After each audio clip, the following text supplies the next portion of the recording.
Udah rokok sini. Oh, kemayan kemayan. Oke. Assalamualaikum warahmatullahi wabarakatuh. Selamat siang Tribuners. Siang ini hari Kamis 11 Juli 2024. Saya Rizal Jalaluddin sedang berada di salah satu pesantren di Palabuhan Ratu, Kabupaten Sukabumi, Jawa Barat. Terdapat hal menarik di pesantren ini. Kita mendapatkan informasi bahwa pesantren ini membuka terapi bagi para korban judi online ataupun judol yang saat ini sedang merebak di Indonesia, khususnya di wilayah Jawa Barat. Kita saat ini sedang bersama Pak Asep Saprudin selaku pimpinan dari pondok pesantren di sini yang membuka terapi untuk para korban judi online. Assalamualaikum Pak Kiai. Waalaikumsalam warahmatullahi Pak Kiai, wabarakatuh. punten ini namanya pesantren apa Pak? Pondok pesantren Darul Hakmal Darul Hakmal, tepatnya di kampung di apa? Kampung Talun, Kiara Payung, RT 4 RW 9 Desa Citepus, Kecamatan Pelabuhan Ratu. Nah, ini kami mendapatkan informasi bahwa di pesantren ini terdapat hal menarik di mana di sini membuka terapi untuk para korban judi online. Ini bisa diceritakan Pak bagaimana bisa membuka terapi seperti itu dan apakah sudah banyak santri yang datang ke sini dari khususnya para korban judi online itu? Memang sejak awal Pondok pesantren Darul Hakmal ini menjadi tempat bagi saudara-saudara yang di jalanan awalnya.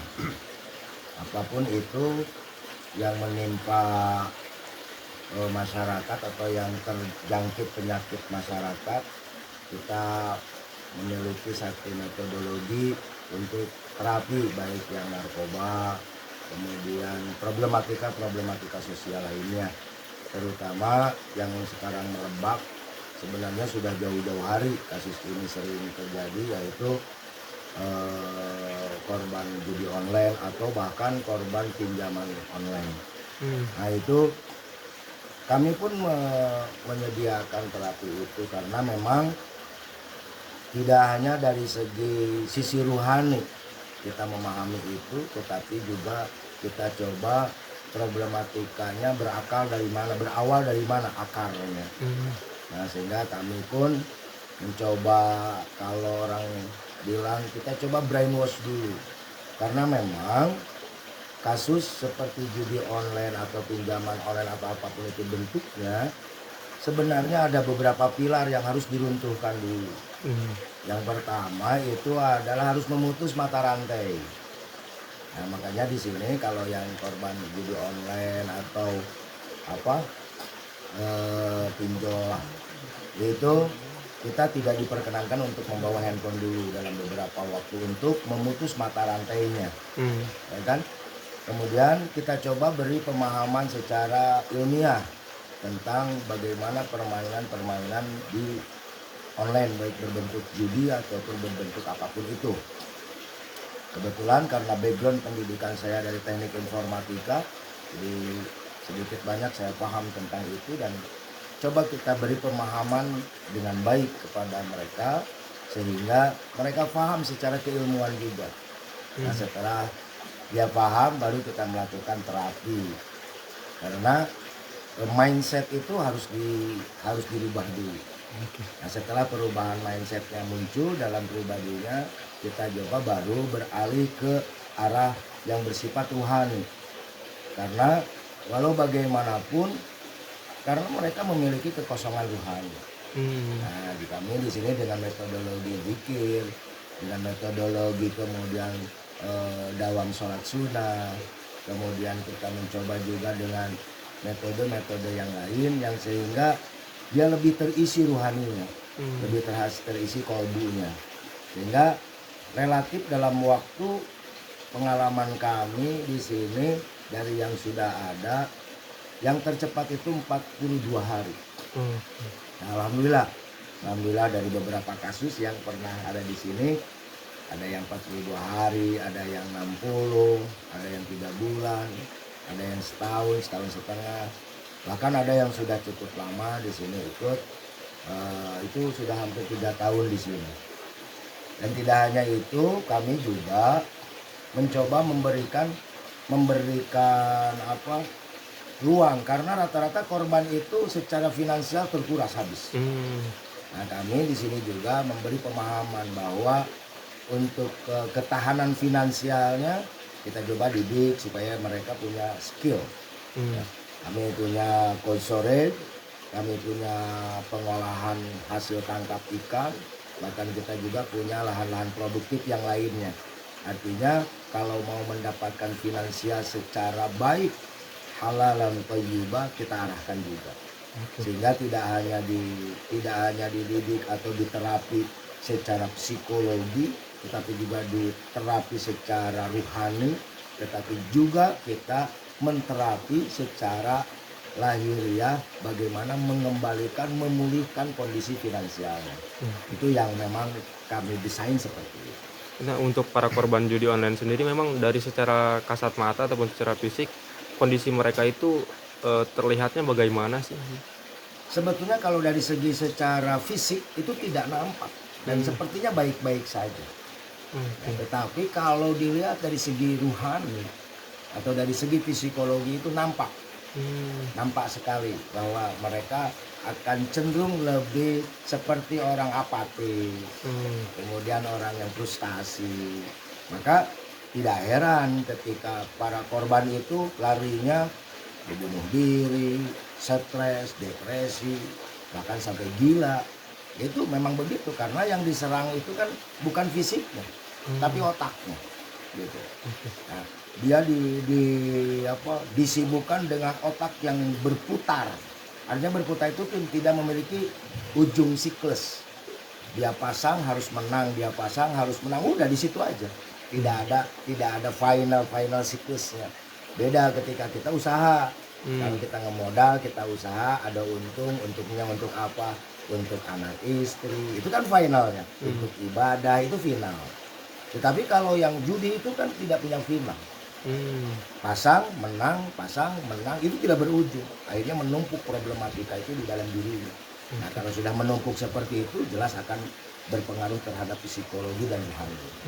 Nah Pak, ini kan di pesantren ini kita dapat informasi juga untuk para korban yang terapi di sini atau pesantren di sini lah untuk memulihkan kembali jati diri mereka. Itu kan sangat dijaga rahasia identitasnya. Ada bocoran nggak mereka itu kebanyakan berasal dari mana dan dari kalangan orang-orang mampu kah atau memang kalangan kelas bawah atau seperti apa? Beragam memang. Kalau yang sepengalaman ada di kami itu justru kebanyakan dari kalangan orang-orang berada. Bahkan ada yang kasusnya sampai miliaran, ratusan juta. Itu bukan berarti bukan orang miskin kan kalau begitu. Tapi setelah masuk di situ ya benar-benar pilot. Dia benar-benar jadi jatuh miskin betul. Nah itu sehingga kalangan itu bahkan di kalangan orang-orang berpendidikan, berbagai profesi, ya tidak hanya pengangguran, ternyata yang sebagai dokter, sebagai perawat, sebagai ahli di bidang apa, macam-macam itu. Bahkan ada yang ya dia kalau di perusahaan sudah memiliki jabatan tinggi, dia terperosok di situ. Hancur ini namanya. Bahkan kasus yang pernah masuk ke pesantren kami yang dari kalangan orang miskin itu mungkin paling 30%-an. 30%-an. Jadi kan ada yang bertanya juga untuk mengikuti terapi ataupun pesantren di sini lah untuk terapi para korban judol sendiri ada biaya gak sih katanya gitu Pak? Nah, untuk masalah biaya terus terang kami tidak pernah memungut biaya. Tetapi kalaupun dari pihak keluarga atau siapa saja dari yang bersangkutan mau menyumbangsihkan ke pesantren, kami tidak pernah menolak. Tapi kami tidak pernah meminta. Ada bocoran lebih lanjut gak Pak kaitan metode pembelajaran yang diberikan untuk terapi ini kepada para korban itu seperti apa? Selain tadi kan di sini menyediakan lahan-lahan produktif untuk mereka diberitahu cara perekonomian yang baik lah. Untuk metodologi memang ada waktu-waktu yang secara khusus kita punya kurikulum lah, dibilang kurikulum. Kita punya kurikulumnya. Kemudian untuk apa kurikulum itu? Kurikulum itu untuk supaya metode pendidikannya lebih terarah saja. Jadi supaya lebih terarah, dan tentunya kita lihat juga, misalkan usia sekian dari sekian harus seperti ini. Soalnya tidak hanya anak muda. Ya, yang termuda itu kemarin usia 21 tahun dan yang tertua itu usia 56 tahun. Nah, kami harus melihat segmen itu. Jadi kalau untuk anak muda bagaimana cara menanganinya, untuk orang tua seperti apa. Berarti sudah puluhan korban terapi di sini berarti Pak? Ya mungkin kurang lebih ya sekitar 20 sampai 25. 20 sampai 25. Itu rata-rata dari luar Sukabumi atau seperti apa? Rata-rata dari luar Sukabumi. Dari luar Sukabumi. Bahkan yang dari luar Jawa pernah ada, yang dari Lampung, dari Kalimantan Timur. Kemudian dari kalau di lingkup Jawa ada yang dari Jawa Timur, dari Malang itu pernah ada. Kemudian dari daerah istimewa Yogyakarta, kemudian dari Ciamis, kemudian dari Bogor, Tangerang. Memang untuk wilayah Pelabuhan Ratu sendiri ada tapi tidak mukim. Jadi mereka tidak mukim di pesantren. Tetapi di waktu-waktu tertentu saya wajibkan untuk datang ke pesantren untuk melakukan terapi. Ya, ada yang seminggu sekali, ada yang 3 hari sekali. Jadi mereka tetap di rumah gitu. Ya. Pak, untuk itu Pak, apa dikatakan orang itu sembuh dari permainan judi online itu seperti apa kelihatannya? Dikatakan sembuh itu.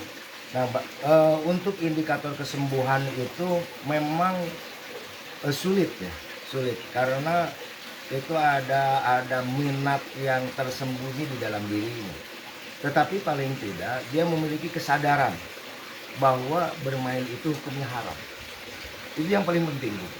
Nah, kalau sudah terpatri bahwa yang dia lakukan itu dilarang oleh agama dan berefek negatif secara permanen, itu dia kemanapun akan begitu.